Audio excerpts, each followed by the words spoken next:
everyone, I am Ame from Ame en Voyage, and today I'm going to explain to you the Day of the Dead or Día de Muertos, as you may know, because I've noticed that people from other countries, like, they don't really understand why do we put the ofrendas and what represents each thing. So I think it is really important to share this information so that everybody knows and appreciates it like we do Mexicans. So let's get started.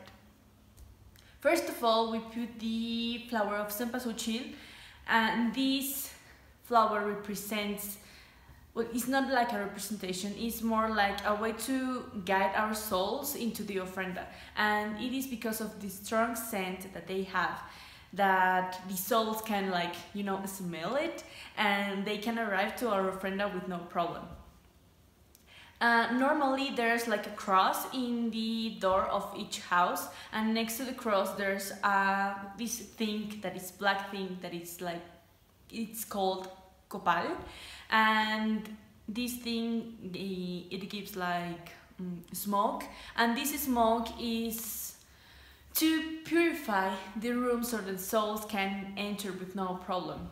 So we have the cross, we have the copal, and then we have the path with cempasúchil that guides us to the ofrenda.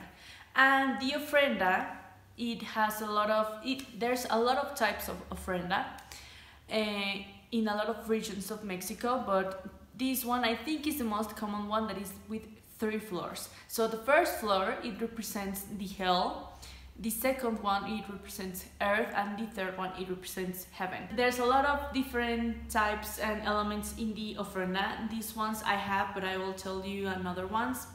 First of all, there's the papel picado, and I'm sure you know it. It's like this paper that it's really colorful, but it is more than just decoration. It's a way, well, my grandma used to tell me that because it is so thin that even a soul can move it. So that is like a symbol, or it's a signal from when the souls arrive into the ofrenda, so you may know when they are here, you know.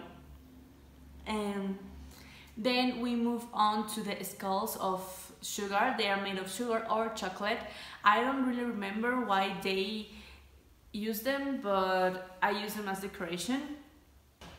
Then we have the pan of muerto, that is this kind of bread that it's only in this season, and it represents the skull or the skeleton of a person, you know.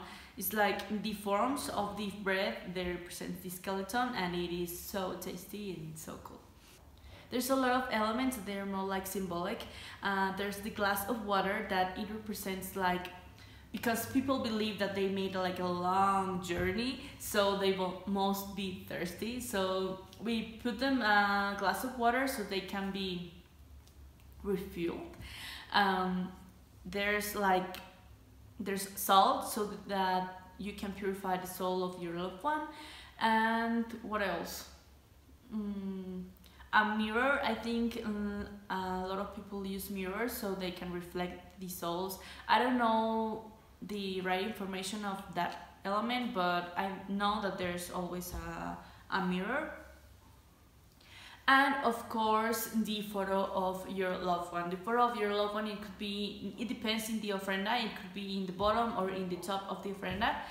And the most important thing for me is just put the things that they love.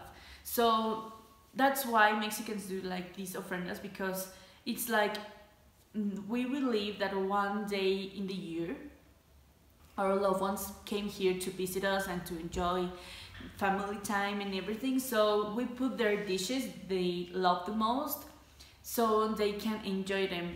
But you may think how could they enjoy them, you know? People here think that they extract the essence of the food, so actually there's people that say that if you eat the dish after the ofrenda, it won't taste of anything, you know, it will be tasteless because the souls already took the essence, and that is pretty cool to think about.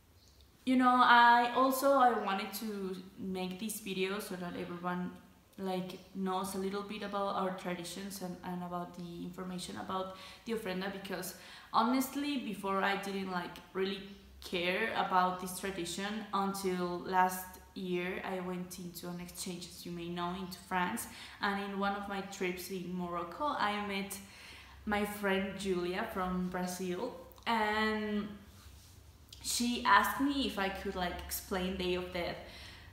And I think because I had to explain for the first time like deeply Dia de Muertos, it was like shocking to me, and I cried.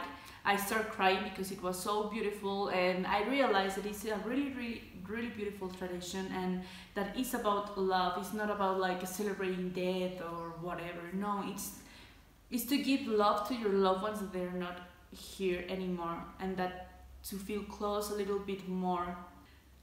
I don't know if there's after death or not, but it feels cool, it feels nice to think that one day at a year you can feel close to them and give them like some kind of love, you know, like remember them. So that is all for today. Thanks for watching this video. If you enjoy it, give it a thumbs up if you want. If you don't, give it a thumbs down. And please share this video so that more people know about our tradition, and that there's more just than decoration and party, you know, like it means something.